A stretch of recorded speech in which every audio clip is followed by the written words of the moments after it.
అందరికీ నమస్కారం. శ్రీ మాత్రే నమః. ఓం నమ శివాయ. ఓం శ్రీ సాయిరామ్. కన్యా రాశి వారి యొక్క జాతకం గురించి తెలుసుకుందాం. వారి జీవితానికి సంబంధించినటువంటి ప్రధానమైన అంశాలు ఏమిటి, అలాగే 2025 సంవత్సరం మార్చి 4వ తేదీ మంగళవారం యొక్క దినఫలాలు కన్యా రాశి వారికి ఏ విధంగా ఉంటాయి, అతిపెద్ద సంఘటనలు జరిగే అవకాశాలు ఈరోజు దినఫలాల్లో కనిపిస్తున్నాయి. అలాగే వీరు మిమ్మల్ని టార్గెట్ చేస్తారు.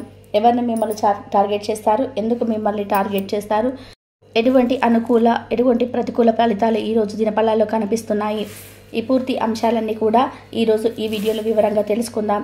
వీడియోలోకి వెళ్ళే ముందు మా చిన్న రిక్వెస్ట్ ఏంటంటే, ఇది వరకు మా ఛానల్ని మీరు సబ్స్క్రైబ్ చేసుకున్నట్లయితే సబ్స్క్రైబ్ చేసుకోండి.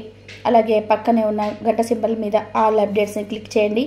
అప్పుడే మేము అప్లోడ్ చేసిన ప్రతి వీడియోకి మీకు నోటిఫికేషన్ అనేది వస్తూ ఉంది.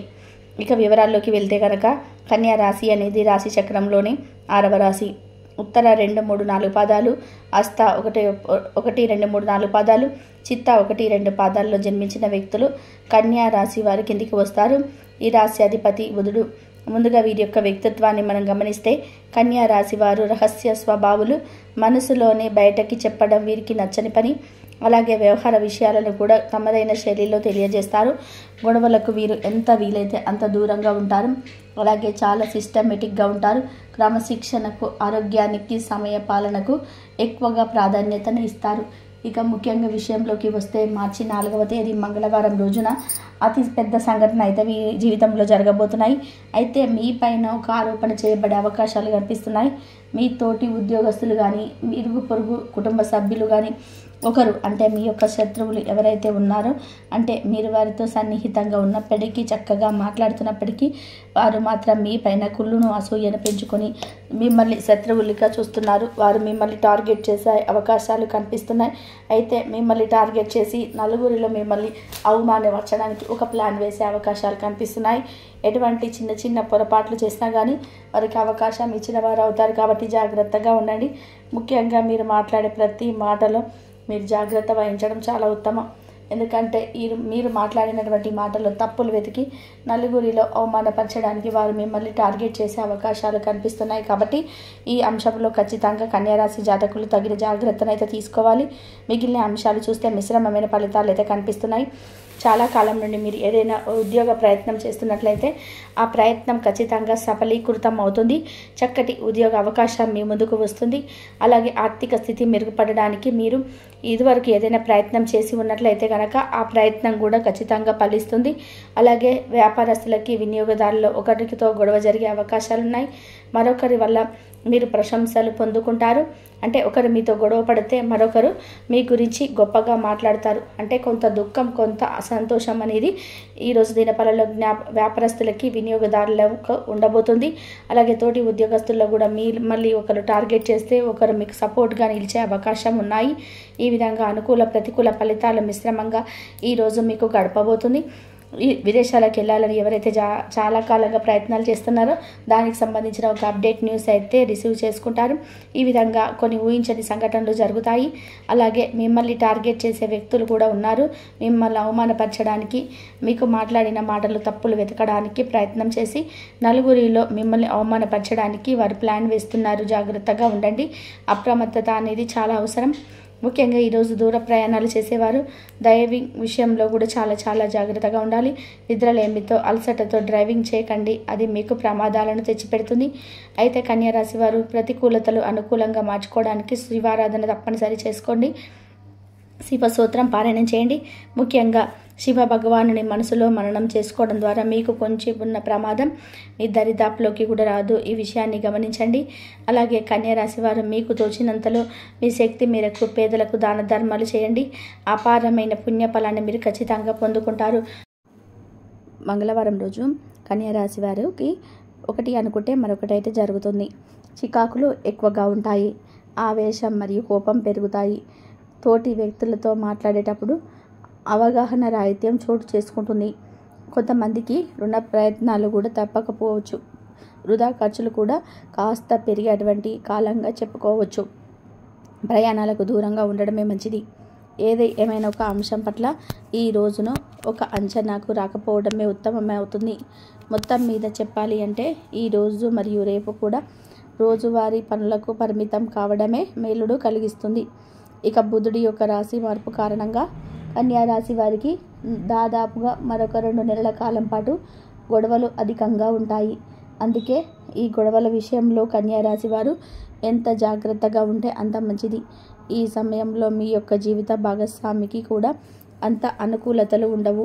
మీ పార్ట్నర్కి కూడా ఉద్యోగపరంగా ఒత్తిడి, ఆరోగ్యపరంగా ఇబ్బందులు ఎదురవుతాయి.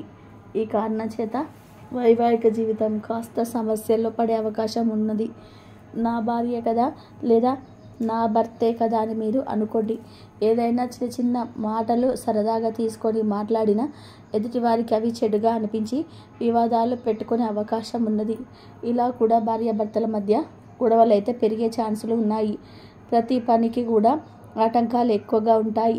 ఎంతమంది స్నేహితులున్నా, చుట్టూ పరిచయస్తులున్నా, బంధువులందరూ ఉన్నా మీకు మాత్రం ఒకరి దగ్గర నుండి కూడా సహాయ సహకారాలు అంది వచ్చే అవకాశాలు కనిపించటం లేదు. క్రయ విక్రయాలకు సంబంధించిన అంశాలు, ఆర్థికపరమైన లావాదేవీలకు సంబంధించిన అంశాలు అన్నీ కూడా సానుకూల సాగుతున్నాయి. ఉద్యోగస్తులు కొంచెం రాజీ పడగలిగితే ఉద్యోగాల్లో ఎటువంటి ఇబ్బందులు రావు. పరిస్థితులు కొంచెం ఇబ్బందికరంగా ఉన్న కారణం చేతనే బయట ఉండే ప్రతి ఒక్కరిని కూడా ఈ సమయంలో కన్యా రాశి వారు అనుమానంగానే చూస్తారు. మొత్తం మీద కన్యా రాశి వారికి బుధుడి యొక్క రాశి మార్పు అంత అనుకూలించటం లేదు. ఈ ఫలితాలు మీకు మే మొదటి వారం వరకు వర్తిస్తాయి. ఈ మంగళవారం రోజు కన్యా రాశి వారు నేరేడు పండ్లు రంగు దుస్తులను ధరించకండి. నవగ్రహాల సూత్రాలను పారాయణం చేయండి.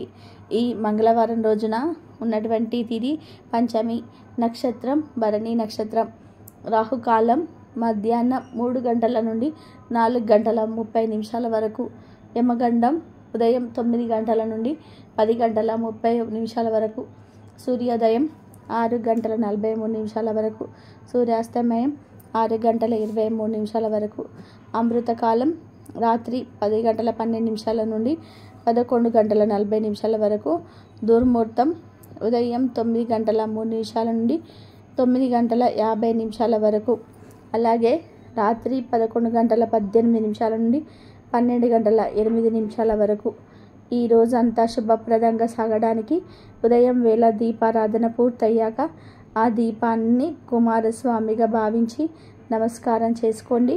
కుంకుమను నుదుట ధరించి దినచర్యను ప్రారంభించేయండి. అంతా శుభమే కలుగుతుంది.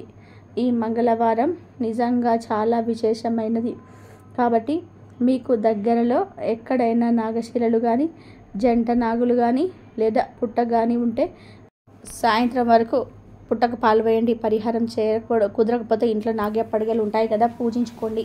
ఇది కూడా కుదరకపోతే నాగులకు అధిపతి అయినటువంటి సుబ్రహ్మణ్య స్వామి వారిని విశేషంగా పూజ చేసుకోండి. ఈ మంగళవారం కుజదోష నివారణకు ప్రత్యేకమైన రోజు కాబట్టి ముఖ్యమైన దోష నివారణ ఏదైనా ఉంటే తప్పకుండా ఆచరించండి. దోష పరిహారం చేసుకునేంత ఆర్థిక స్తోమత లేనివారు ఎక్కడైనా సరే అమ్మవారి ఆలయానికి వెళ్ళి అమ్మవారి ముందు నెయ్యి దీపం వెలిగించి కుజ రుణ విమోచన స్తోత్రాన్ని పారాయణ చేస్తారో వారికి జాతకరీత్యా ఉన్న కుజదోషం కొంచెం తగ్గే అవకాశం ఉంటుంది. ఈ ఇంటి నిండా దరిద్రమే ఉంది, ఇంట్లో ప్రశాంతత లేని లేదు అని భావించేవారు ఒక మట్టి కుండను తీసుకొని నీటిని పోసి ఆ నీటిలో సువాసన వచ్చే విధానంగా రకరకాల పుష్పాలను వేసుకొని మట్టి ప్రమిదను మూటగా పెట్టి 2 ఒత్తులు ఒకటిగా చేసి 3 రకాల నూనె పోసి దీపం వెలిగించుకోవాలి. ఆ దీపపు కుండను దీపలక్ష్మిగా భావించి పూజ చేసుకోవాలి. పూజ మొత్తం పూర్తయిపోయిన తర్వాత ఆ నీటిని తీసి ఇల్లంతా ప్రోక్షణ చేసుకోవాలి. కుటుంబ సభ్యుల యొక్క తలలపైన చల్లుకోవాలి. మిగిలిన నీటిని ఏదైనా చెట్టుకు పోసేయాలి. తరచూ ఇలా గనక మీరు చేస్తూ ఉంటే లక్ష్మీదేవి తప్పకుండా మీ తలుపు తడుతుంది. అయితే పూజా సమయంలో శ్రద్ధ, భక్తి మరియు శరణాగతి అనేటివి చాలా అవసరం. ఈ మంగళవారం రోజు ఓం సుబ్రహ్మణ్యాయ నమః అనే మంత్రాన్ని అయితే పదే పదే జపిస్తూ ఉండాలి. ఇలాగే ప్రతిరోజు పంచాంగ వివరాలను తెలుసుకోవడానికి మా ఛానల్ని ఇప్పుడే సబ్స్క్రైబ్ చేసుకొని సపోర్ట్ చేయండి. Please like, share, subscribe my channel.